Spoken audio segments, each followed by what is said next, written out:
This conversation explores historical records, research, and personal perspectives on UFO disclosure, theology, and government secrecy. It's presented for educational and investigative discussions. Viewers are encouraged to examine the evidence and draw their own conclusions. But when you get up into these upper echelons of the conversation, the questions aren't, are they real? Are UFOs real? Those questions are already answered at that level. It appears that the famous Eisenhower Treaty, which is sometimes called the Greada Treaty, is real, that it did happen, and that we've struck a Faustian bargain behind the scene, specifically with the gray alien faction, that is criminal because we have allowed citizens of our nation to be abducted against their will. Hello, amazing people. Welcome to the Ryan Files. This is the first episode of year 3, and we're not easing into it. We're going straight to the heart of the mystery. My guest tonight is Timothy Alberino, explorer, researcher, and author who exposes the connection between ancient history, biblical prophecy, and the modern UFO and alien disclosure movement. What you're about to hear isn't science fiction. It's a story that's been unfolding in the shadows for decades. Because the truth hasn't been lost, it's been hidden. And as the walls of secrecy begin to crack, one reality becomes undeniable. We are not alone in the universe. This is Disclosure. Let's dive in.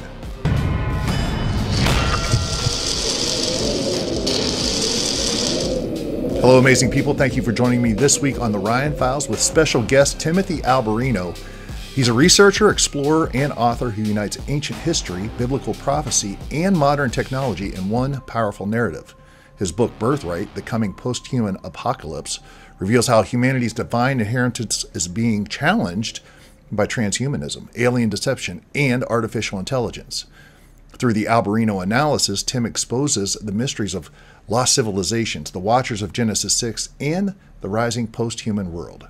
For me personally, Tim was instrumental in the genesis of the Ryan Files. His work pushed me to go deeper, and that's when the world started to finally make a little bit more sense. Timothy Alberino, thank you so much for joining me this week on the Ryan Files. I really appreciate you coming on, Tim. We met years ago in Peru. In Cusco. With a trip with Blurry Creatures. Kind of a crazy time in my life, how that all came about and the reasonings behind it. But what an amazing trip and an honor just to spend some time with you and whatnot down there. But I follow you. You're a busy man. And I know you've got a lot going on. We just brought you on this week to just hear. It doesn't really matter what you talk about. It's always interesting. So I appreciate you coming on. Yeah, of course. Yeah, we met in Cusco. You joined my public expedition I did to Cusco a few years ago, and I remember the first time I met you. You walked in, and I thought, "My God, I didn't realize that Elvis was on this trip." So it was, And I didn't know you were an Elvis impersonator. I had no idea. So that was really cool, and that was a great trip. We had a lot of fun. But thanks for having me on. Yeah, well, I'm game to talk about whatever you want. Well, I appreciate it, man. I'll tell you, one of the things that I've really been getting into on this side of things, and then just following what you're into, always interested in this alien deception, whatever you want to call it, whatever the correct terminology is. We live in this world where I think more and more there's this soft disclosure going on, where it just feels imminent. It's around the corner in some way, shape, or form. But my interest in it goes deeper because it seems like there's just so many, when you get into the new age side of it and whatnot, man, it's like the pump is primed for something to happen. And there's already a devout following of this stuff that's going to be treating it like gods, so to speak. So always interested in finding out what's the latest and greatest when it comes to disclosure, aliens, craft, are they real, all kinds of stuff. So anything you got on that topic? Well, I'll start with the last question. Are they real? The answer is yes, they are, 100%.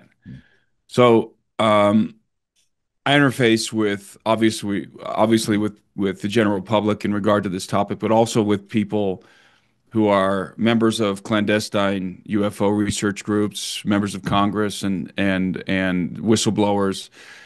And I can tell you that, you have the lower level conversation that's happening in the public space. And there's a lot of chatter on X, on social media about UFOs and the nature of UFOs and are they real and crash retrievals and so forth. But when you get up into these upper echelons of the conversation, the questions aren't are they real? Are UFOs real? Those questions are already answered at that level. I mean, the crash retrieval program, nobody doubts the existence of the crash retrieval program. Those aren't the questions that are being asked. The questions that are being asked at those levels are how do we get access to the special access programs, the facilities where the SAPs and the USAPs are being conducted. How do we get hands on the technology? And what races are we interacting with? What is the agenda of these races? How long has the United States government, not has the United States government been interacting with these things, but how long have we been interacting with these entities? And what has been the nature of that interaction? What kind of bargains have been struck? These are the questions that are taking place at the higher level. So you have the internet chatter, you have the interest of the general public who are still stuck in this cycle of debate, especially among Christians, in regard to the existence or non-existence of these entities. And but at the higher levels, it's way, way, way beyond that.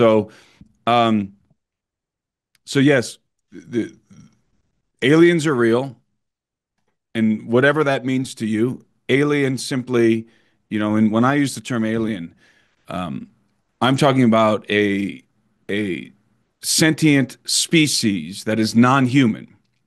Okay, and there's a lot of debate as to whether or not that species is indigenous to the Earth or does it come from somewhere other than planet Earth. And I think the answer is both of these answers, both of these questions are valid, and the answer is yes to both of the questions. Yes, they have been on the Earth for a long time. And when I say they, there's not one thing involved here. There's various things involved. Yes, they have been on the Earth for a very long time. In probably some of them, at least one particular race, longer than the human species, but they also don't come from the Earth. At least some of them.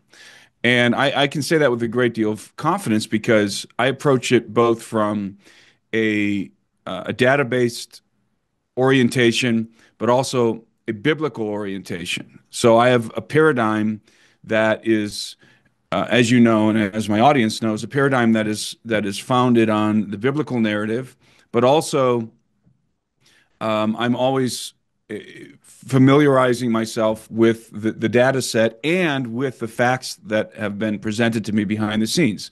So the debate really gets hot around the question of A, the nature of these beings, and B, the provenance of these beings. And there's two things that I can say at this point unequivocally. The nature of the beings is biological, okay? The nature of the beings that we have evidence of, and when I say evidence, I'm talking crash retrievals. I'm talking bodies. It's biological. That's the nature. It's not our biology, but it's biological. And the provenance of these beings is very, very likely not planet Earth.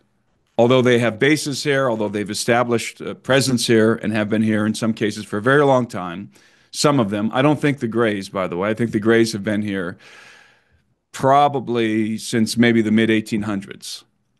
Okay.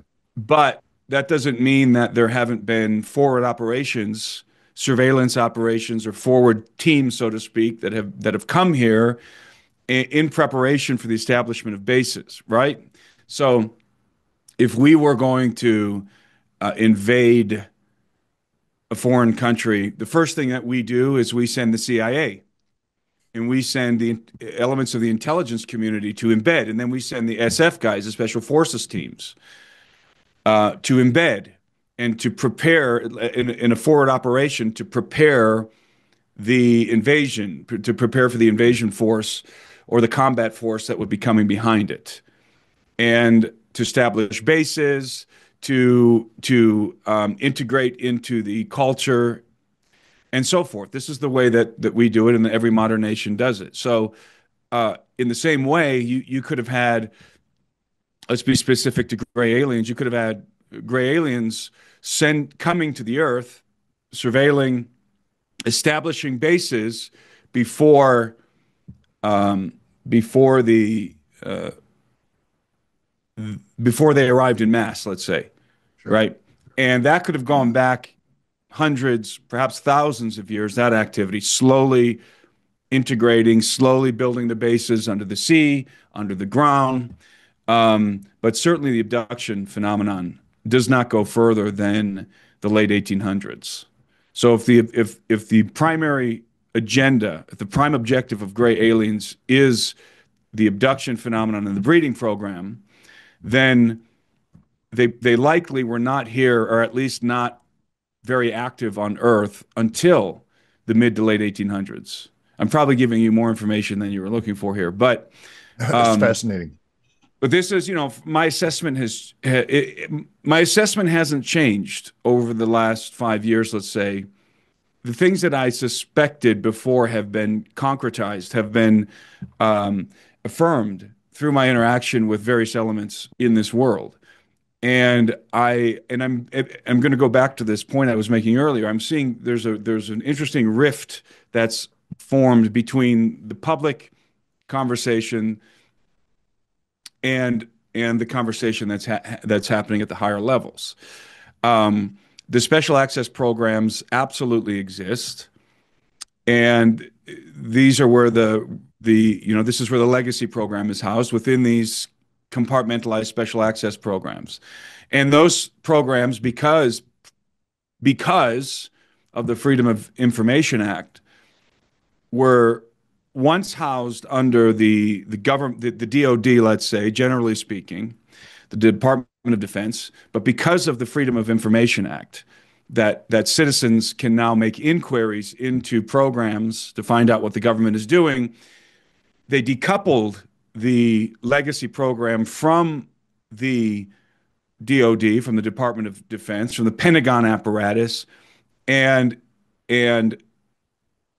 compartmentalized it within various programs under the auspices of the aerospace contractors. Yeah, yeah. And maybe about 6, 7, 8, maybe even up to 10 of them. And so what this has done is it's made it almost impossible. It's like the proverbial shell game, right? Where you're constantly shuffling the cups and hiding the marble, and you can shuffle it around. And the American public, there's no oversight. The American public, and when you talk about Congress, you're talking about the American public. These are the representatives of the American people. There's no oversight. There's no constitutional oversight. There's no congressional oversight anymore. So now you have what are essentially rogue elements, right, who are in possession of extremely important information and exceedingly advanced technology. And they don't interface with each other. There's no conference of aerospace contracting companies. It's all compartmentalized. And then even within the aerospace apparatus, within each company, the information is further compartmentalized, and the activities are subcontracted. So the aerospace company, let's say Lockheed Martin, they can have a program that's attempting to reverse engineer this particular aspect of a crash retrieval asset, right? Propulsion system or something, and they may not have the whole thing. Another contractor may have the other piece of this puzzle, right? But over here at Lockheed Martin, they have, this is sequestered within one of their special access programs. You need the right clearances, and the individuals working on this do not really interface with each other. So it's compartmentalized to such an extent to where there's almost no sharing of knowledge, and then certain aspects of this are subbed out. Right, so you may have a an aerospace contractor who owns the facility and is housing some kind of exotic craft or material, non-human, but they have a recovery program of their own that's being operated by a subcontractor. You see what I mean? So I'm just trying to express how complex this web is, how complex this network has become, and to some extent, the government has lost control of it. Yeah. Okay, so imagine you as if you're happen to be a congressman and you are making inquiries into the legacy program, you are immediately faced with this impenetrable web. Because even if you encounter somebody that knows something, they only know one aspect. They can only pull on one thread of this network, of this web. And so it's so highly compartmentalized that it's difficult to imagine that there's any one person who has a handle on the whole thing. Yeah.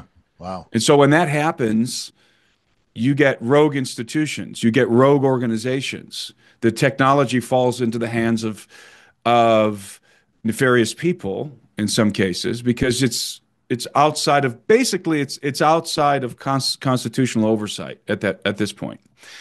And this is, one of the primary concerns at the congressional level is this needs to come back under constitutional oversight. Right. This needs to come back under the oversight, not just of the Pentagon, but of Congress. And so there are efforts being made behind the scenes, very noble efforts, very strategic efforts to try and rein in this mess. Yeah. In the effort to hide this stuff from the American people. And because of the FOIA Act, they've created a web, they've created an absolute chaotic mess that is out of control. And in one aspect of this is understandable because we want to hide our secrets from our adversaries. So if citizens can make FOIA requests, you can start to expose programs, legitimate national security interests that can be damaging to the United States, to the security apparatus. That's understandable. But that wasn't the full motivation. I don't even think it was a primary motivation. The primary motivation has been to hide this reality from the American populace and then from the citizens of the world. There's financial interests involved, and then there's a power struggle involved behind the scenes. And then I think above and beyond all of these motivations is that there have been serious crimes committed, crimes against humanity. And I would go further. I would frame this in a theological context, and I would say severe transgressions against the God of heaven, against the Maker himself. So you're dealing with sinister activities that are criminal, and that if the truth of what's been going on for the last 5 decades or so comes to light, then there's going to be a lot of criminality. There's going to be a lot of people implicated. It's going to implicate elements of the United States government, certainly the military-industrial complex, and it's going to be some of the most sinister things anybody has ever imagined that have been taking place. And to some extent, to some level, we have been complicit in anti-human activity. And what I mean by that is the potential creation of hybrids, human-alien hybrids, both on our side of the equation, on the human side, and on the alien side, because we've been covering up and complicit in the alien abduction phenomenon. And what I mean by complicit in it is that I do believe, and I think the more I press, the more I interact with people behind the scenes, it appears that the famous Eisenhower Treaty, which is sometimes called the Greada Treaty, is real, that it did happen. Wow. And that we've struck a Faustian bargain behind the scene, specifically with the gray alien faction, that is really, I guess the simplest term would be criminal, because we have allowed citizens of our nation to be abducted against their will Yeah. and subjected to a breeding program, Hmm. and because that's what it amounts to. And in exchange, we received technology, technological insight from that faction, from the Greys. So, that's one of the more, I would say that's one of the more controversial and explosive revelations that's come out in the Greada contract, Eisenhower, that's come out in ufology over the decades. And and as I said, it's shockingly, from my point of view, again, understanding the lore, but then communicating with people at the higher levels, it looks like it's true. Looks like it happened. Well, you just unpacked a bunch there, Tim. I wouldn't expect less. Uh, so I oftentimes think about this in the same way as AI. We talk about AI all the time. And like, Elon Musk a few years back was like, hey, let's just slow down for a second. Well, nobody's going to slow down because the No. moment this company slows down, this company gets ahead or this government gets ahead. Nobody's going to slow down and the guardrails are going to be taken off. And it's kind of scary. I mean, this is a snowball effect, avalanche effect going down the hill. That's right. It's very similar in that these companies or these special access programs, they have a lot of power. Knowledge is power. Therefore they have a lot of knowledge and they have a lot of power. And the fact that they want to keep it that way, that's human nature. But do you believe that we live in a world today? And this is kind of the thing. Like, do we live in a world today where we can trust every person in Congress? And I'm not downplaying Well, the answer our is no. Congress. We've never lived in that world.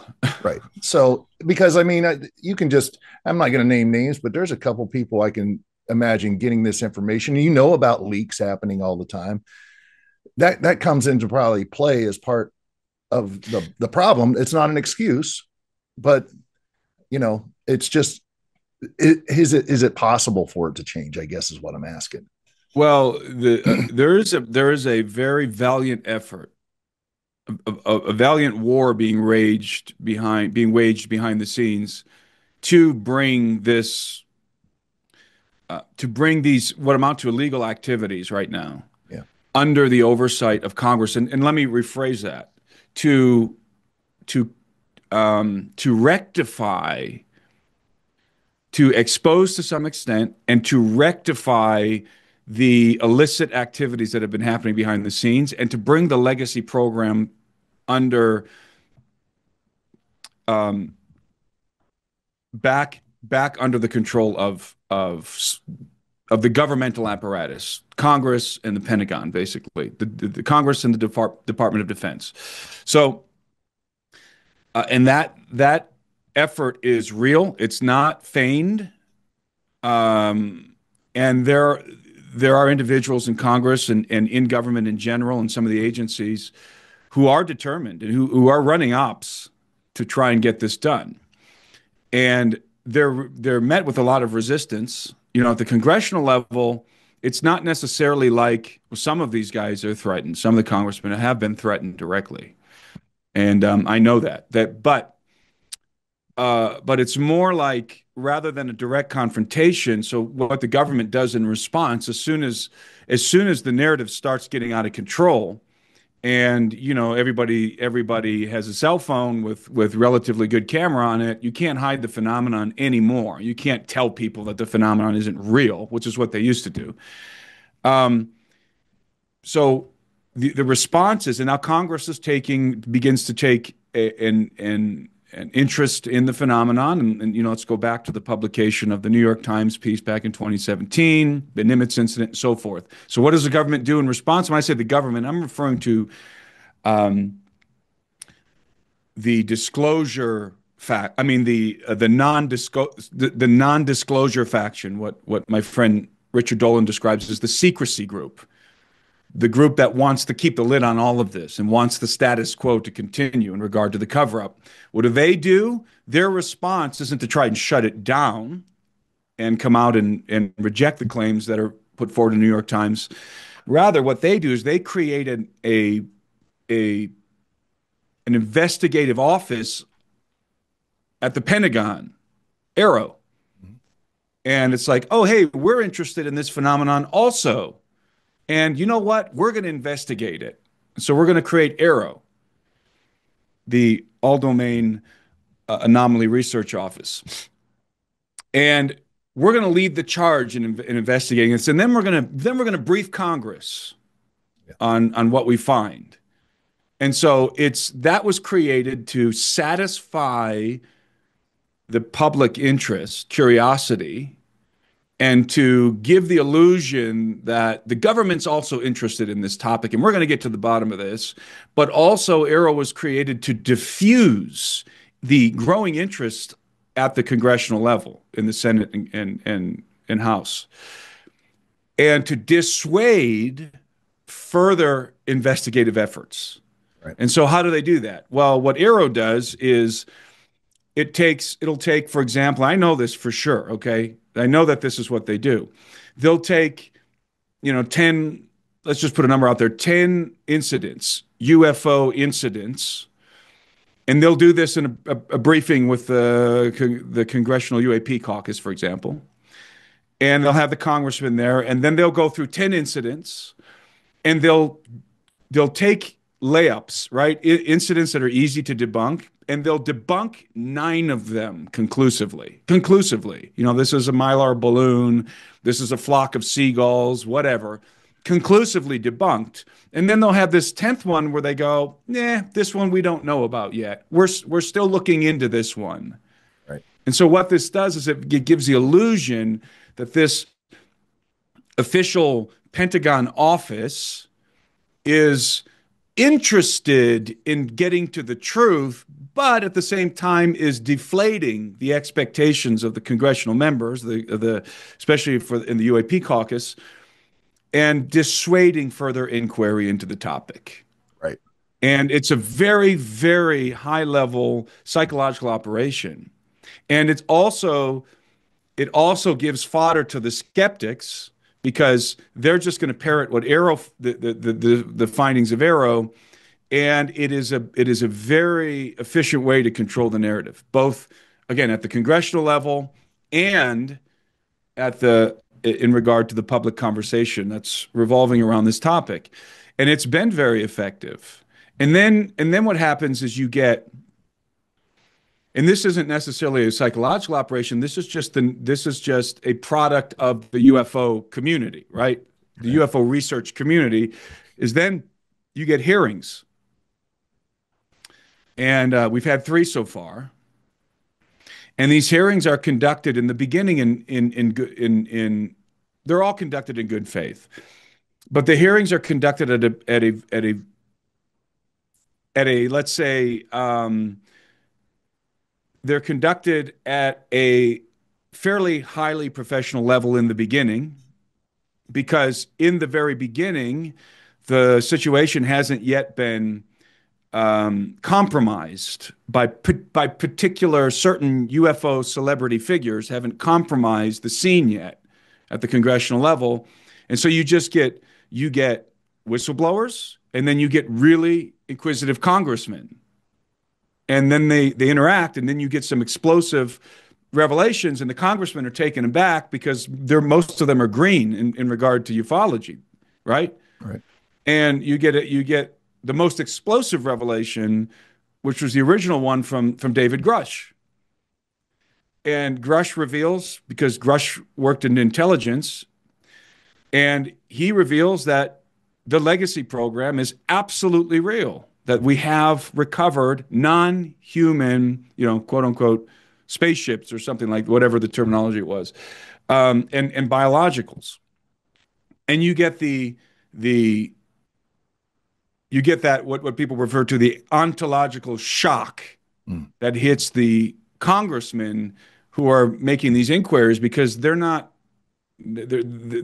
familiar with ufology. and you get a very visceral and real reaction. And that first hearing was very impactful, powerful. But then what happens is you get the and I don't want to say this to denigrate anyone in particular, but then the UFO circus comes to town, Yeah. and particular personalities begin to attach themselves to congressmen and congresswomen, and then the whole thing begins to degrade in regard to, because you have a power struggle. You always have a power struggle among UFO personalities. Yeah. Everybody wants to be the guy that's most connected, and that the public goes the go-to UFO guy, right? Yeah. And so though that is in the mix now. And then and I'm just sort of look at, I've been in meetings and regarding UFOs and stuff lately, and so this is all sort of what's been percolating in my brain, and I'm just sort of dumping it on you right now. That's great. That's great. So you have this situation in which these original explosive allegations hit the public, and there's a genuine response. It forces a response. It forces an inquiry at the congressional level, and the Pentagon to create the all domain anomaly research office, or ARROW, whatever the acronym stands for. I'm not sure if I got that right. And then you have, in the public, you have a lot of newcomers to the topic who flood social media, who before 2017 were not interested in the topic. Right. But after the New York Times publication of the Nimitz incident, and especially leading up into 2020 and the first hearing, you have this new interest in the public space, and all these people who were not students of ufology for the last several decades, they flood the zone with all of these newfangled ideas about the phenomenon. Right. And all these, all of these following the celebrity culture in ufology and coming up with all these newfangled ideas. And so there's a lot of chatter down here, like I said in the beginning, at the public level, at the level of the public discourse. There's a lot of chatter about interdimensionality and supernaturalism and time travelers and all these different things, right? Right. And it's not rooted in OG ufology. It's not rooted in all of the research that's been done, the foundational work that was done in various aspects of the phenomenon over the decades. Right. And we're talking about research that was compiled by excellent ufologists such as the late Leonard Stringfield in the realm of crash retrievals or alien abduction, guys like Dr. David Jacobs and Bud Hopkins and Carla Turner and so forth, and all of these people who sort of laid the foundation. We have accrued, because of their research, a body of facts, a body of evidence, and a body of facts in regard to the phenomenon that has been in recent times discarded to some extent. Discarded is not the right word. All these new people who've come to the topic are just unfamiliar with this material. Yeah. Because their knowledge of the phenomenon starts in 2017. Right. And so what I'm trying to convey is that there's this, as I said, there's this disconnect between the lower level public discourse and then the higher level discourse with actionable information up here, Right. and certain facts that have been established at this level based on the realities that are known, crash retrievals, biologicals, and so forth, and all of this upper level reality, right? Yeah. Is a confirmation of the old school ufology. Yeah. Right. Yeah. And so I don't know if I'm conveying this right. So you've got this confirmation of all the old school ufology, guys like Stanton Friedman, for example, and all these guys that that postulated certain things, but the new UFO community is unfamiliar with that, and so they're still playing the game of they're still playing with all these newfangled ideas. Well, and they're also trying to So, play catch up. Uh, you know, right, but not catching up in regard to familiarizing themselves with the decades old research in ufology. Rather, they're just following the celebrities right. And those and old guys, attaching themselves to one personality or the other. And so, or they saw this documentary or that documentary that's been made in the last 5 years. And so that's the state. What I'm trying to do for you, I guess, Ryan, is, and in my own mind here, is organize my thoughts and convey the current state, as you were asking the question earlier, the current state of disclosure and this what's beginning to look like a circus, a disclosure circus more than anything.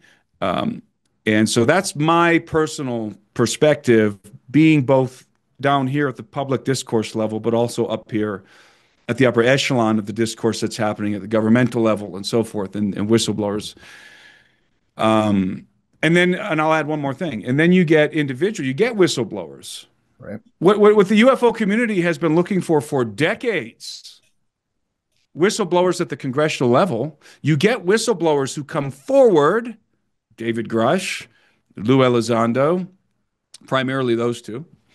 They come forward and they reveal information that is a direct confirmation to the old school, to the work of the old school ufologists, and their testimony is rejected by a huge portion of UFO Twitter or UFO X, for example, because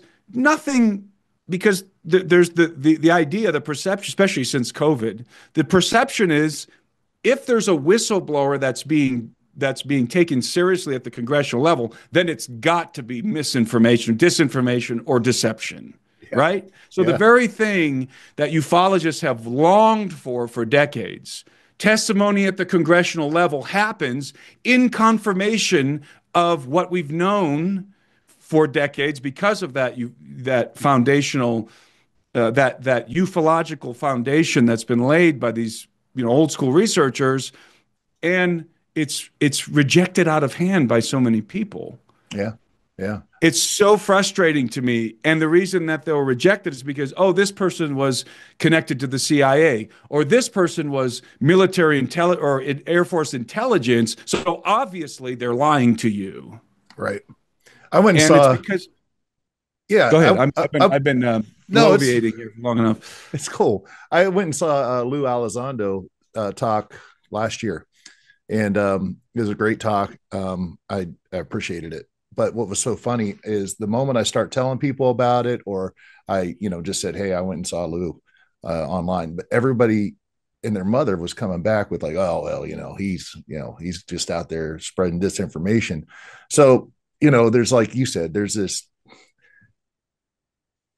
It's like, yeah, and then you can ask them, well, what specifically is the disinformation? Well, Lou is attached to Army intelligence or the CIA. Yes. No, that's not a description of the disinformation. Right. All you're doing is saying, well, because this guy was associated with XYZ, or even because he unwittingly, and I know Lou, unwittingly published a couple of UFO photos that turned out to be in one case a chandelier, in the other case like an irrigation circle, and was very embarrassed about it and very apologetic behind the scenes about it, and I think publicly, because the guy makes a mistake and he's associated with the intelligence community. It's just everybody writes him off. He's a disinfo agent. He's a liar. He's this. He's that. Well, I don't care about any of that.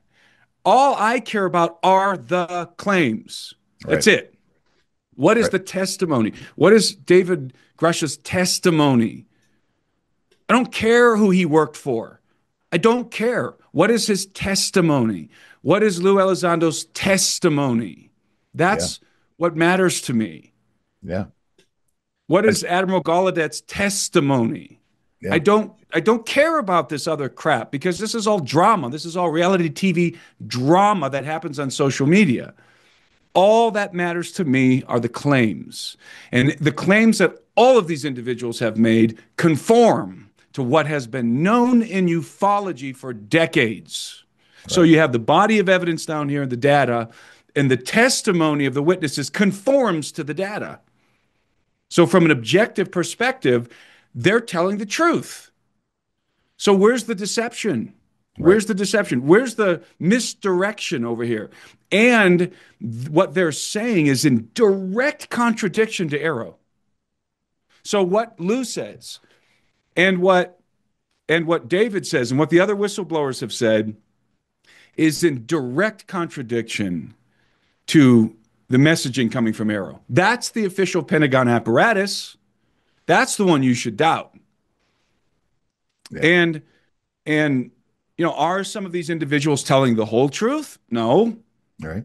they haven't been authorized to tell the whole truth. Exactly. And people say, see, if they're authorized to say something, that means it must be by de facto deception. Because why would the government tell the American people the truth? Because the government is not monolithic.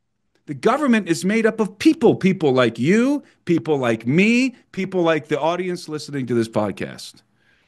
It is made up of people with different persuasions, different moral compasses, and some of these individuals believe that the lid should be sealed tight on this topic. The public does not have the need to know, and that national interests, national security interests reign supreme over everything. That's the disclosure. That's the secrecy group.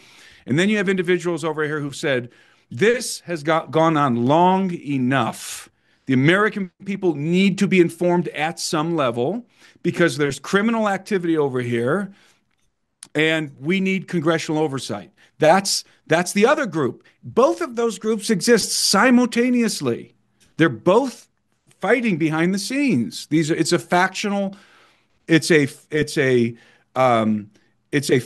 contest that's happening behind the scenes. So yes, you have elements of the governmental apparatus, the intelligence community, the military-industrial complex, who are attempting to keep the lid tight on this thing and discredit everybody and anything that has to do with it. But then you have this side with the whistleblowers. And let me tell you this, there are a lot more whistleblowers that have come forth behind the scenes, not publicly. Why haven't they come forth publicly?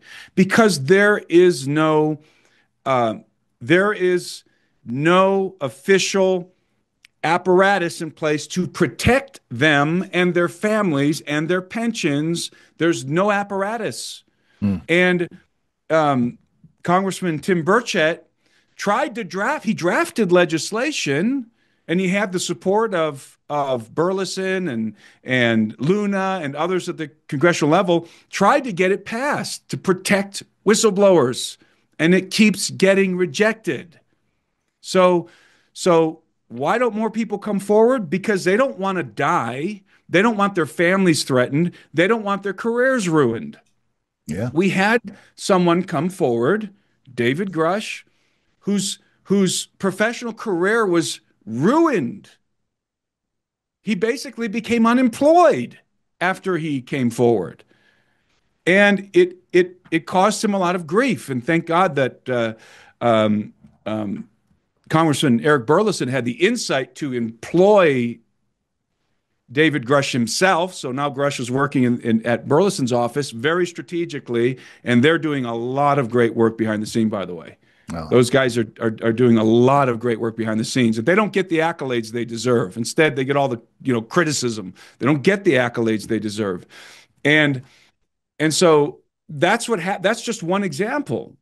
David Grush, military, a distinguished career in the military and in the intelligence community, comes forward to tell the American people that about the legacy crash retrieval program. And what happens? He becomes gainfully unemployed. I don't know if that's really the right way to say it. He becomes unemployed, right? Yeah. And unemployable. Right. In the profession that he spent his life building, building up his what's the word I'm looking for here? His his portfolio, right, in Yeah. his professional career, and suddenly he's kicked out because he told the truth. And people wonder why more whistleblowers don't come forward. And there were threats behind the scene against him, his life, not just his career, his life. Wow. And so the main problem we have is there is no protection for whistleblowers. There's no protection for their lives, the lives of their families, and their careers and pensions. And that's part of the battle happening behind the scenes. So you have the disclosure faction fighting for protection for whistleblowers, and you have the secrecy faction fighting against it. And and and as this battle is taking place at the higher echelons, you have you have dozens and dozens of whistleblowers coming to the congressmen and to the various governmental apparatus who are coming with stories and are coming with information, but they're not going to go public Yeah. until they're waiting for this this infrastructure to be put into place that will protect them, Yeah. that will allow them to tell the truth without destroying their lives.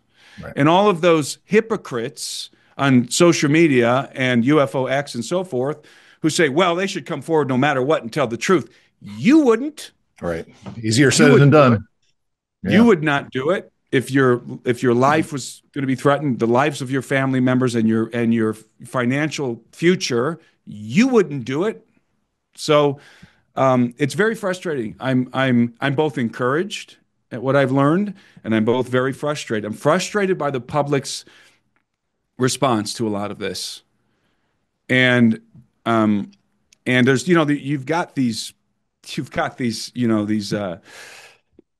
debunkers out there, professional debunkers on social media, the guys who interact with my posts or whatever, and they're simply not.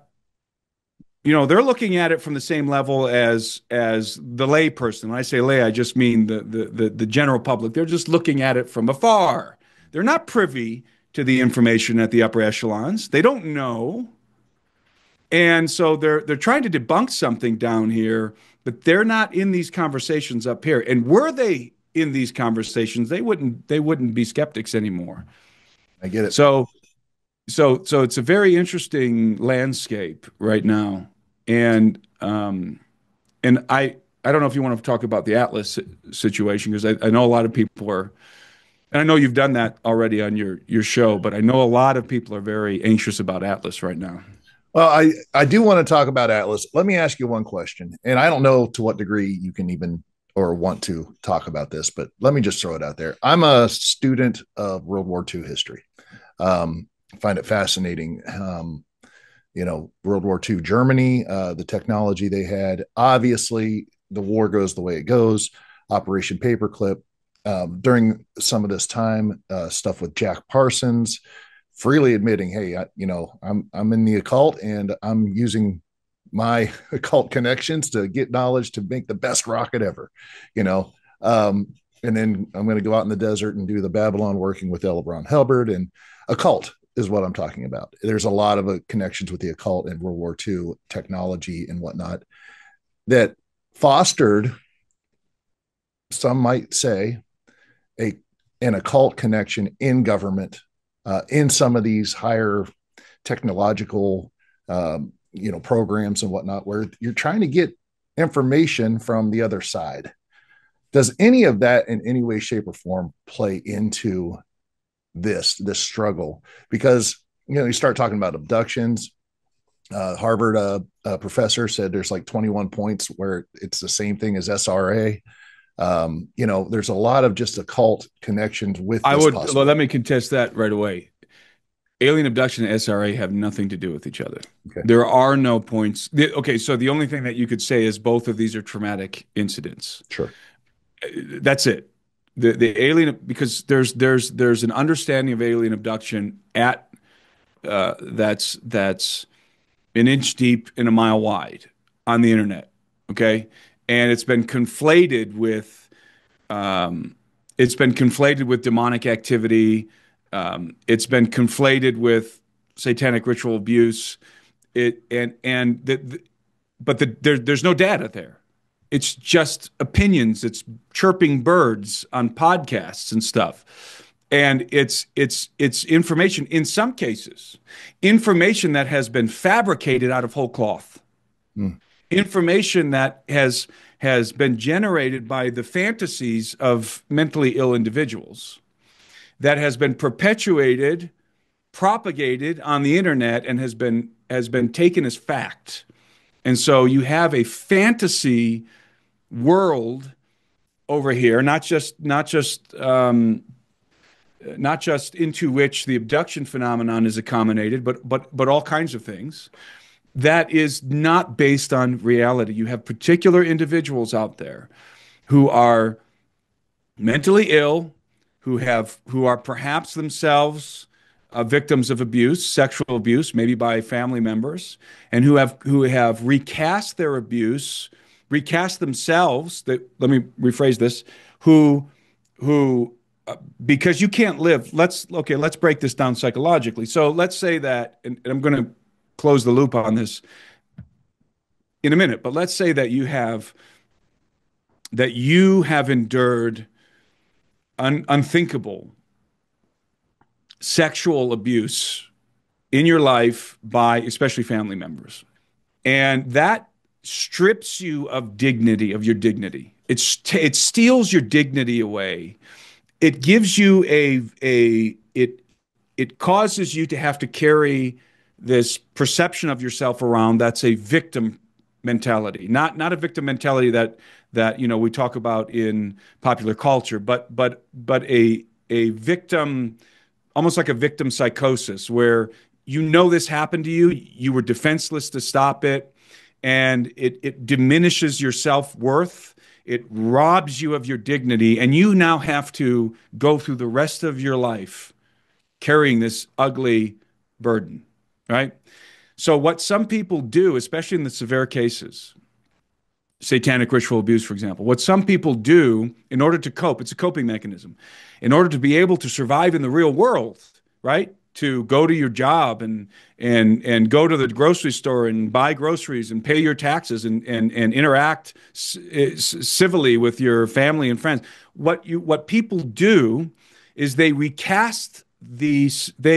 reframe rather this terrible incident or this episode in their life. They reframe it, and they change the parameters, they change the details, they change the story into a fantastical narrative, and then they recast themselves in the narrative, not as a victim, but as a hero. Okay? And when you do that, you've taken the trauma, this ugly, terrible, traumatizing event, you've reframed it, you've fantasized it. Let me give you something a little bit more specific. You're raped when you're young. You take that scenario and you change it so that now you're not just raped by your dad or something.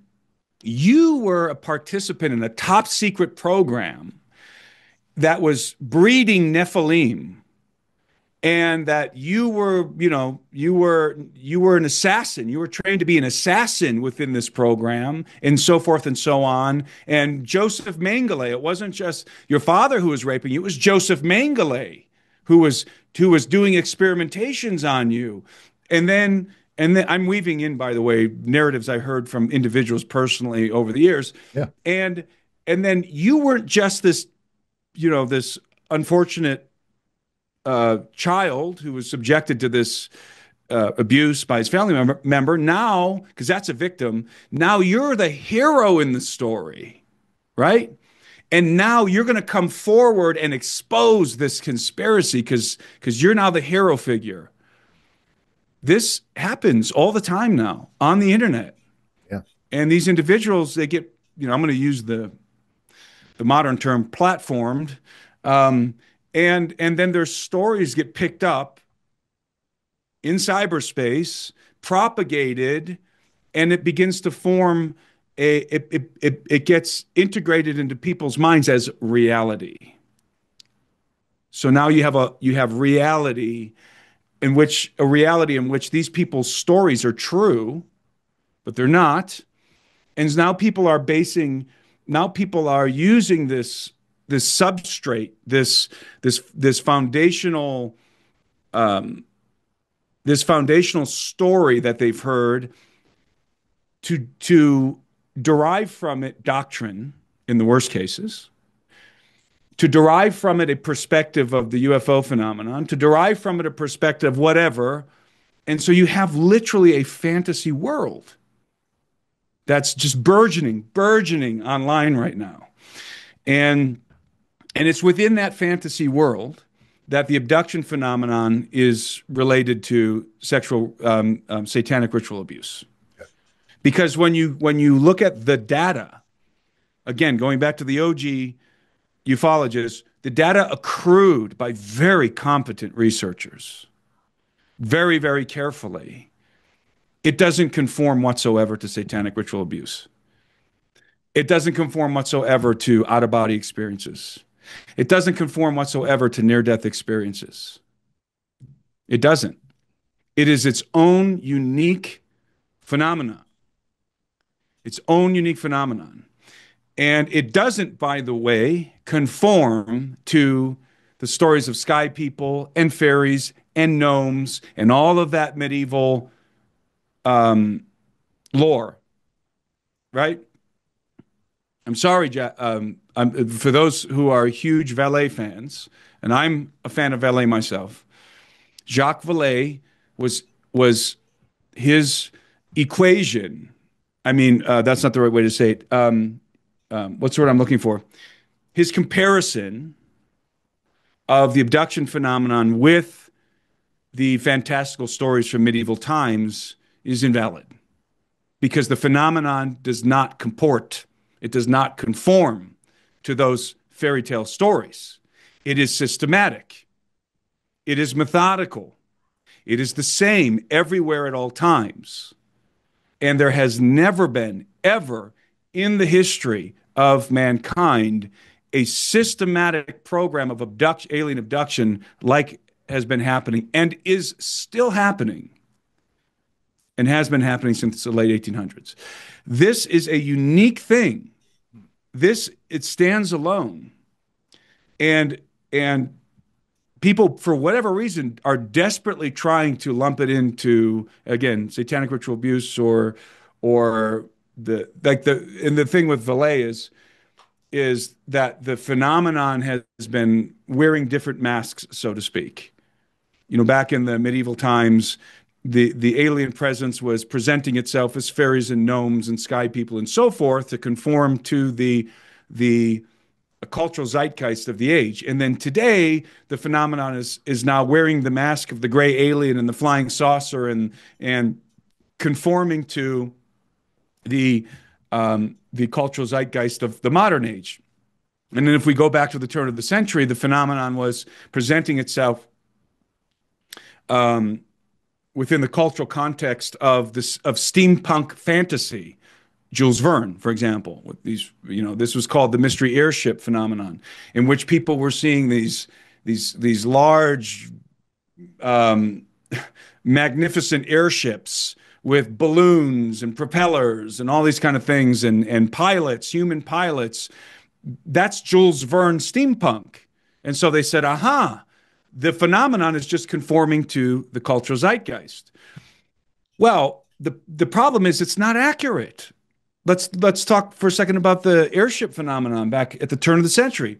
The airship, turn of the 20th century, the airship phenomenon, two things. A large body of that material is fantastical, embellished, sensational, and totally invalid. Okay? A huge percentage of that. It was newspapers who at the time, periodicals, were in competition with each other. They did this with giants also, by the way. So you have a lot of the material is very fantastical, and the objective of the newspapers was obviously to attract attention with these wild stories, right? So you can shave off, even with the stories of giants and the recovery of the bones of giants, you can shave off like 80% right now. You can shave it off of the airship stuff and of the giants. You can, that top 80% is fluff, is foam, right? But you're left with 10 to 20% of reality.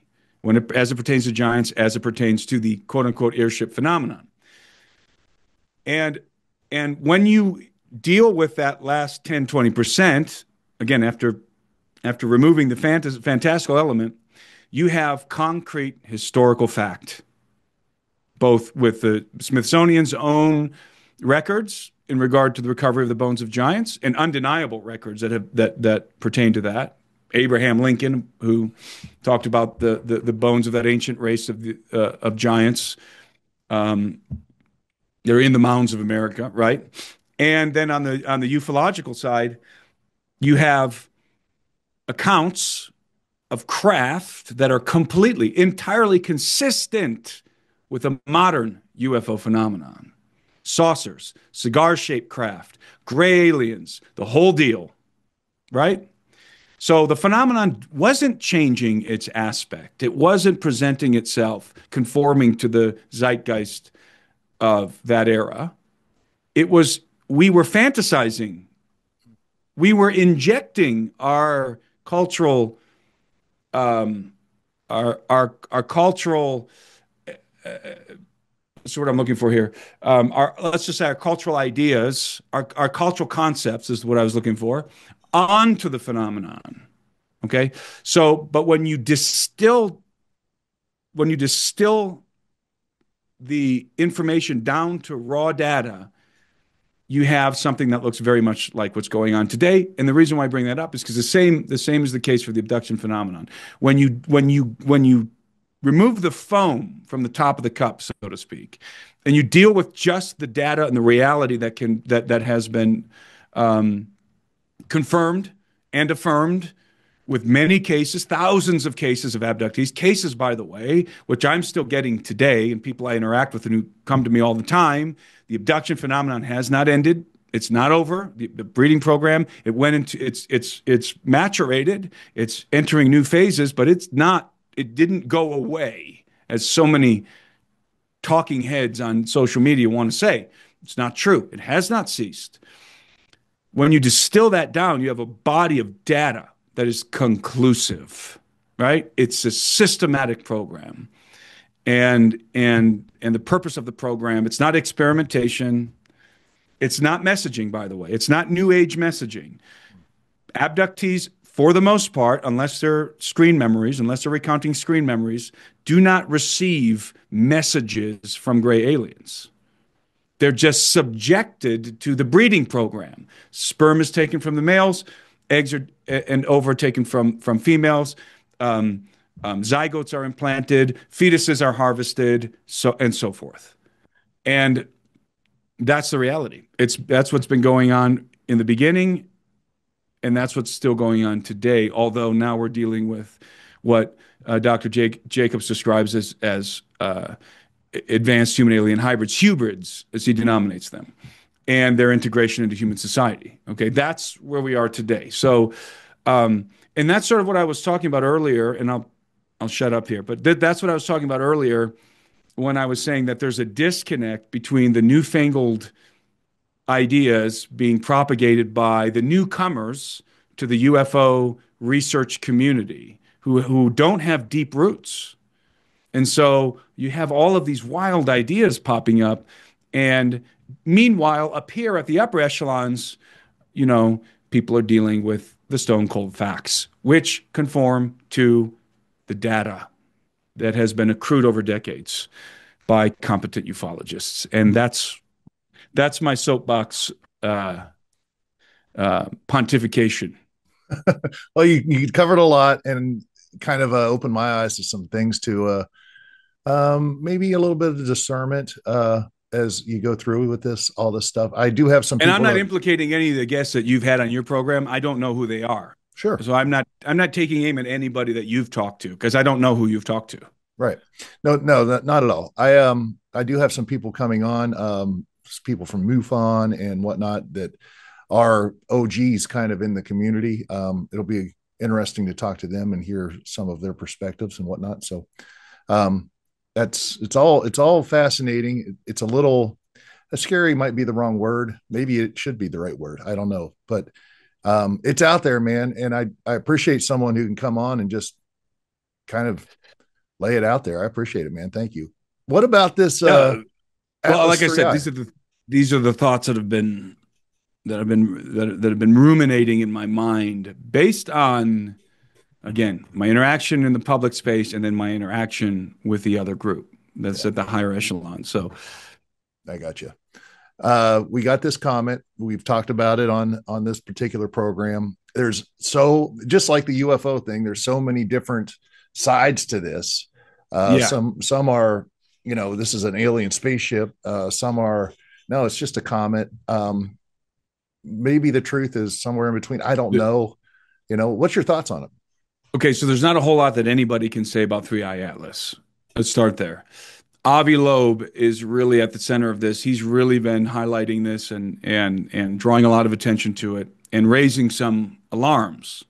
Although I think Avi probably behind the scenes thinks it's a natural body, but we should be asking questions. We should be not rejecting the possibility, not rejecting offhand the possibility that there could be something much more interesting going on here, that there could be an artificial component to this. That's where I am. I believe that it could go either way at this point. It's a 50-50 in my mind. This could be a natural body that is, of course, displaying some very unusual attributes.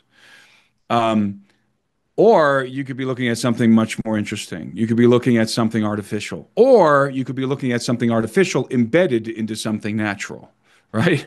Like Right. you could be looking at some sort of a probe or something that's been concealed within a cosmic body. There's a lot of play there. The comet is unusual. The body, rather, we don't know if it's a comet. The object is unusual. It's displaying some very unusual attributes. And at the very least, it's forcing astrophysicists to kind of rethink some things that they thought they had figured out. And NASA has initiated some of its protocols recently that some of its I'm trying to think of the exact terminology here. I can't think of it off the top of my head, but NASA has initiated some of its protocols, and I think there may be something unprecedented about this. Um, Protocols that pertain to potential impacts Hmm. of of cosmic bodies Wow. or something else, maybe a potential impact slash invasion, right? Hmm. Something along those lines. Now, that's not to say that anyone is necessarily expecting a invasion of aliens, but I've been told that there are that Three Eye Atlas is definitely causing a lot of consternation in DC. It is being taken very seriously, definitely by NASA and at the DC level. There's a lot of trepidation right now, and I think part of the part of the alarm at the governmental level is the possibility of a near Earth pass because we can't really. It's hard to predict the trajectory of this thing because it's not conforming to what we thought were the laws of physics in regard to these bodies, these cosmic bodies coming into our solar system. And so there's definitely some concern about an impact. But there's also concern that this thing is artificial. And that I can tell you, that I can report. So um, nobody really knows at this point. And there's a lot of fake images and stuff circulating, by the way. We live in the age of AI now. So don't Yeah. believe anything you see in regard to images. Nobody knows what this thing is. Nobody. And I've talked to people, who have connections with the intelligence community, and even at that level, nobody really knows what this thing is. Everybody is watching it, and there's a lot more concern about it behind the scenes than the public is being told. And Avi is being, I think, honest. I think he's just conveying the honest perception of a lot of astrophysicists behind the scenes. Like this thing doesn't look entirely natural. So it's either one of two things. Either A, we've got a lot of gaps in our knowledge about how cosmic bodies move through the solar system, Yep. or B, we're right about what we think in that regard, and this is not a natural cosmic body. Yeah. That's it. Those are the options.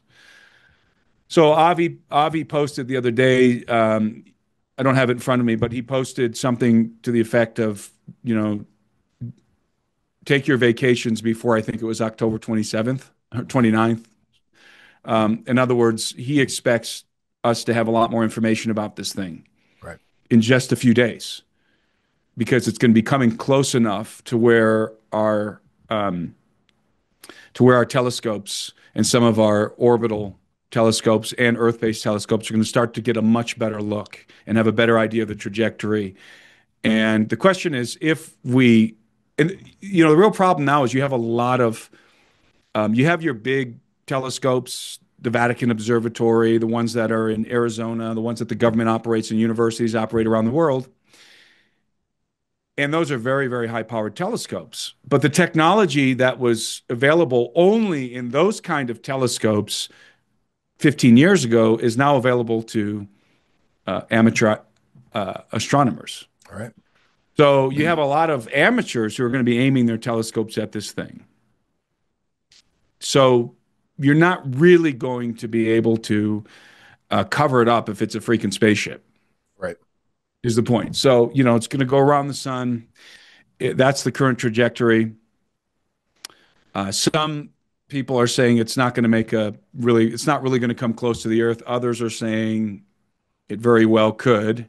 So the point is, I think that the hype around this object is warranted. It's warranted. I cannot tell you whether or not this is an artificial or organic body.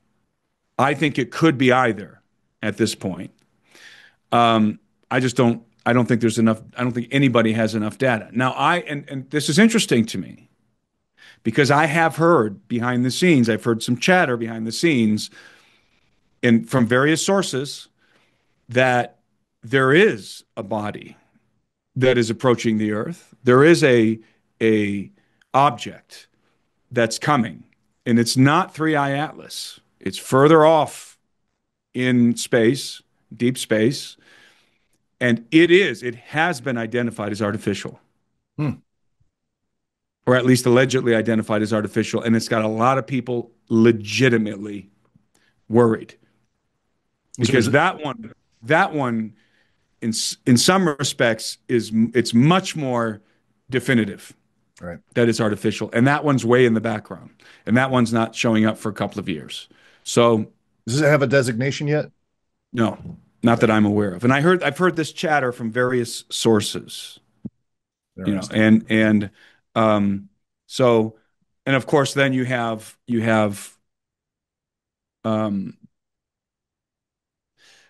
what's his name? Jeremy Corbell. There's a video of him circulating where he was in some kind of an interview and he said that we're going to be told that there's this body coming in from outer space and it's artificial, it's a spaceship or something, and it's going to be a lie. He's out there saying that. And I don't know what his sources are. Maybe the same as mine, but I don't know about it. I haven't heard anything about it being a deception. All I've heard about is there's a high degree of confidence that it's artificial. Wow. And it's not 3I Atlas. Yeah. So is 3I Atlas, again, let's go over the three possibilities. Is it just a cosmic body that's defying some of our ideas about how those bodies are supposed to move around in our solar system? Is it B, a spaceship? Because that's what it would amount to, an artificial, intelligently controlled object. Or C, is it the combination of both? Is it something artificial embedded in something organic to disguise it, to conceal it, as it moves into our solar system? But yet the trajectory is being manipulated, right? Those are the three options, and I don't lean in any direction specifically at this point. I think they're all equally valid. Yeah, there's nothing else that could be. Yeah, Go ahead. there's anomalies. I just had Dr. Rogers on talking about whistleblowers at NASA. Uh, Guy, 31 space missions, doctor on the stuff, and says he saw a aircraft in a hangar that was a saucer that had the U.S. Air Force logo on it. Anyway, he wanted to talk about 3ILs too, and one point he made was there's a lot of nickel. We're seeing a lot of nickel. Well, nickel in natural, formation, there's going to be a lot of iron with it. You have to extract nickel from iron. We're not That's seeing a right. lot Yeah. of iron. We're just seeing a lot of nickel, and that Yeah. that's kind of an anomaly. So there's no doubt that there's anomalies. I do find There's no it. question that there's anomalies. I Yeah, don't think any, the consensus, it seems to me, the consensus in the astrological community is that this is anomalous. This object is anomalous. And it is portrayed, it has attributes that are unusual and unexpected. There's no question about it. So it's I don't think Avi is making noise about it just for attention. I right. think he's just publicly conveying, as I said earlier, what astrophysicists are thinking and saying behind the scenes. Yeah, So it's significant, even if it just turns out to be a natural body. We're going to learn a lot.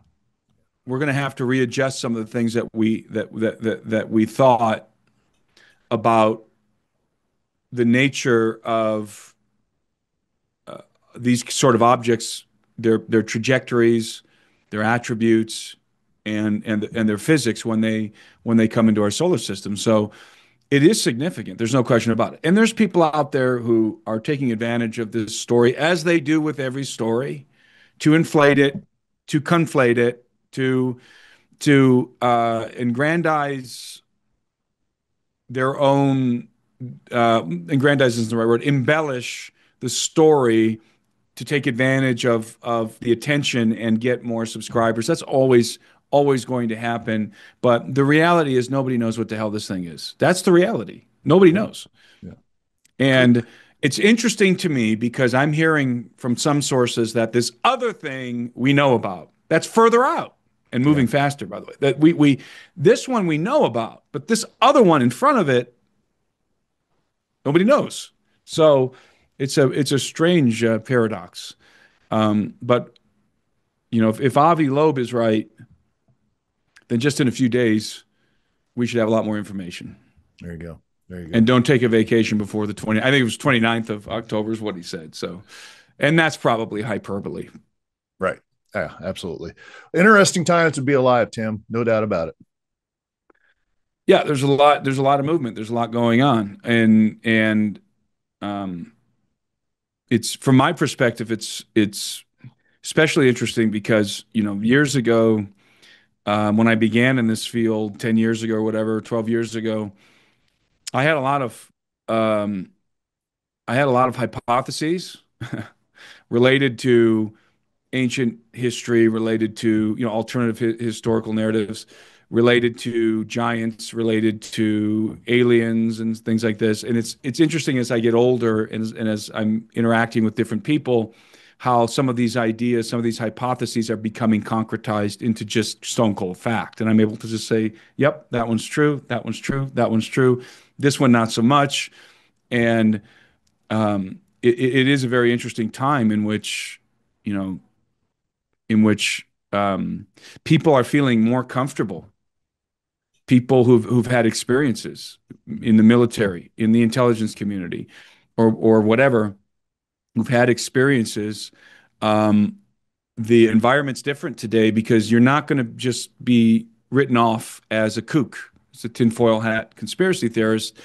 People are taking these testimonies much more serious today than they would have been taken a decade ago.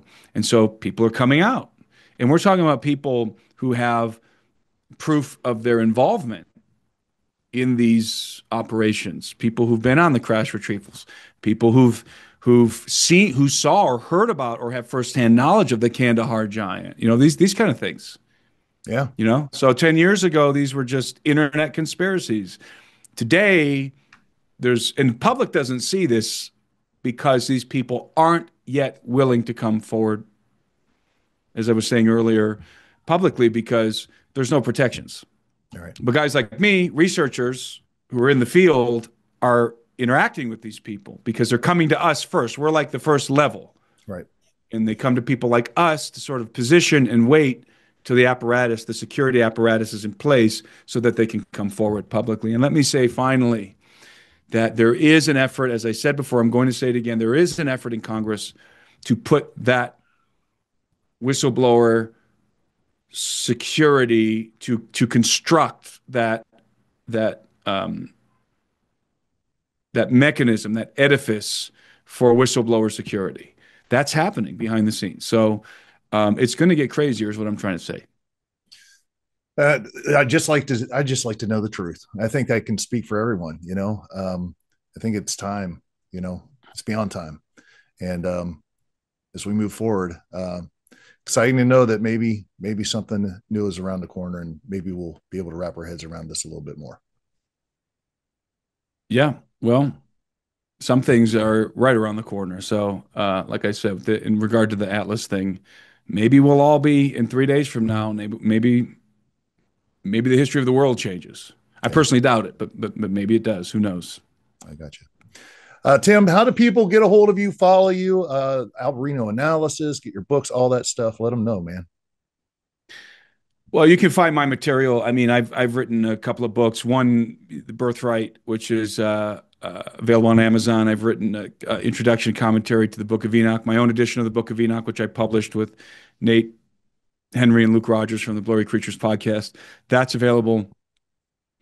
I believe we have a website called bookofenoch.com. I should know this, but I think it's bookofenoch.com or blurrybookofenoch.com. I can't remember. The safest bet is to go to Amazon and look for our Book of Enoch. You'll see that it has us as the authors. So if you're interested in those publications, I have another publication with those guys coming out shortly before Christmas, hopefully. And I'm working on some other things in the background. If you want to see films I've made that are unpublished and conference material that most people haven't seen, or just interact with me directly, or interact with the people, other like-minded people, join my community, the Alberino Analysis members community. It's growing rapidly, and it's some of the most intelligent people that I encounter anywhere, and people with incredible experiences. We have been there. We have people from every walk of life in that community. We have congressional people in there. We have podcast personalities in there. We have researchers, historians, theologians, scholars. We have people who are interested in the Bigfoot topic, aliens, theological stuff, end times, whatever. It's all there. And it's really constructive conversations in an environment that's conducive to learning, not an environment that fosters hostility. That's social media. This is an environment, it's a no troll zone. And that doesn't mean that everybody thinks the same. No, everybody comes with a diverse array of opinions and respectfully debates those opinions or engages in a dialogue around those opinions. We do live streams. But we have a book club. We're currently going through Birthright, my book, and I'm updating some thoughts, and we're going systematic through Birthright. So anyway, that's where I'm hanging out most of the time, is at the alberinoanalysis.com. I've been neglecting my YouTube channel, which I'm going to try and remedy that here. But I have a YouTube channel, Timothy Alberino, and then of course you can find me on social media, X and Instagram. And I do have a TikTok account, which again I neglect, but I do have a TikTok account. My handle is always the same, at Timothy Alberino. There's only one Timothy Alberino, baby. And you said that like Elvis. I kind of like that. And I do have a website, timothyalberino.com. But hey, it was great catching up with you, Ryan, and congratulations on your podcast. I appreciate it, man. Hey, and you just keep on keeping on. Your voice is an important one out there, and I appreciate all your research, everything that you do, man. Thank you so much. Well, thank you, and I encourage everybody to track with you and your podcast, and if they can, to go see your show in in Branson. Yeah. I intend to at some point. I'm telling you, I'm a big fan of Elvis, so I intend to come see your show at some point before you retire. Yeah. So you got to tell me when you're retiring, and I'll make sure I get to Branson to see your show. Man, if you got a conference or something, man, come on down. I'll hook you up. All right. Definitely. Awesome. Ladies and gentlemen, he's amazing. He's awesome. The one and only Timothy Alberino. Thank you very much.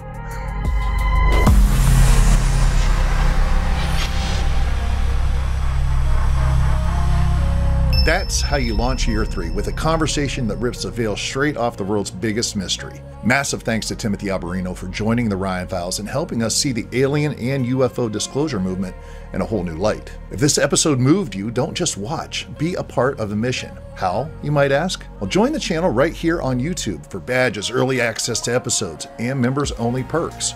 Or become an agent of the Ryan Files at patreon.com/the Ryan Files for exclusive bonus content. And of course, be sure to drop by theryanfiles.com, the headquarters for everything wild, weird, and true. You'll find merch designed for truth seekers, every episode archived and ready to binge, and of course, our brand new Deep Dive Book Club, your resource for connecting with all the amazing guests you've seen right here on the Ryan Files. Year 3 is here, my friends. The curtain is lifting, and the truth is finally breaking through. You folks are awesome. Be amazing, be positive, and stay curious out there, my friends. And I'll see you next time right here on the Ryan Files. Are you not curious? Preparing to transfer the Ryan Files. Now. I present to you, with great intrigue and wonder, the Ryan Files.